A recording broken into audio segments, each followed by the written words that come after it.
फाल्गुन पौर्णिमेला हुताशनी पौर्णिमा म्हणतात. या दिवशी साजरा केला जाणारा उत्सव म्हणजेच होलिकोत्सव, यालाच आपण होळी असे म्हणतो. माघ महिना संपताच ऋतूंचा राजा असलेल्या वसंताचे आगमन होते. सर्वत्र आनंदाचे वातावरण असते. अशावेळी हा सण म्हणजे आनंद वाढवण्यासाठीच येतो. खरं म्हणजे होळी हा सण निसर्गाची संक्रमण अवस्था सुचविणार आहे. संक्रमण म्हणजेच बदल. विविध झाडांची पाने गळतात. थंडीने सगळे बेजार झालेले असतात.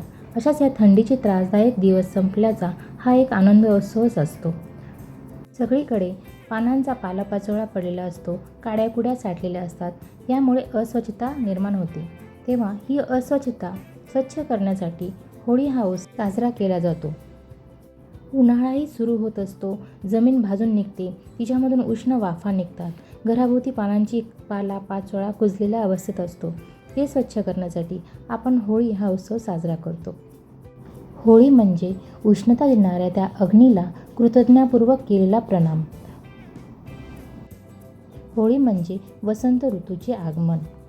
ह्या सणाचा उद्देश एवढाच की अनेक ठिकाणी उन्हाळ्याच्या दिवसात ठिकठिकाणी आग वगैरे लागते.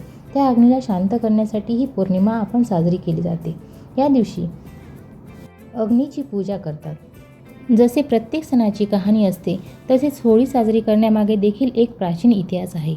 हिरण्यकशिपू नावाचा एक राजा होता, जो स्वतःला खूप बलवान समजायचा. स्वतःच्या अहंकारामुळे तो देवतांची घृणा करायचा. तसेच त्याला देवांचा देव भगवान विष्णूचे नाव ऐकणे देखील पसंत नव्हते. परंतु त्याचा पुत्र प्रल्हाद हा भगवान विष्णूचा परमभक्त होता आणि हे हिरण्यकशिपूला अजिबात पसंत नव्हते.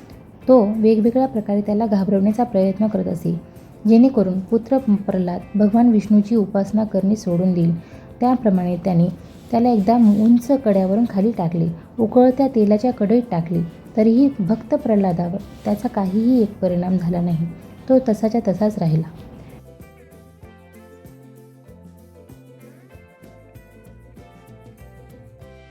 कंटाळून राजाने एक योजना बनवली आणि त्यानुसार आपली बहीण होलिका, जिला वरदान मिळाले होते की ती आगीवर विजय प्राप्त करू शकते, तसेच कोणतीही आग तिला जाळू शकत नाही, राजाने होलिकेला भक्त प्रल्हादाला घेऊन अग्नीच्या चितेवर बसण्यास सांगितले. प्रल्हाद आपल्या आत्यासोबत अग्नीच्या चितेवर बसला व भगवान विष्णूच्या नामस्मरणात लीन झाला आणि थोड्याच वेळात होलिका जळायला लागली आणि एक आकाशवाणी झाली आणि ज्यानुसार होलिकेला आठवलं की तिला वरदानात असेही सांगितले होते की ज्यावेळी तिच्या वरदानाचा दुरुपयोग करेल तेव्हा ती स्वतः जळून राख होईल. भक्त प्रल्हादाला अग्नी काहीही करू शकला नाही. मात्र होलिका त्या अग्नीत जळून भस्म झाली. जे अस्सल होते ते तापून शुद्ध बनले आणि जे वाईट होते ते जळून गेले. भक्त प्रल्हादाची जणू ही अग्निपरीक्षाच होती. त्याची आठवण म्हणून होळी पेटवली जाते. तीच ही होळी. म्हणून होळीचे महत्त्व आहे. अशा प्रकारे लोकांनी उत्सव साजरा केला आणि तो दिवस होळी दहन म्हणून ओळखला जाऊ लागला. दुसऱ्या दिवशी रंगाने हा उत्सव साजरा करू लागले.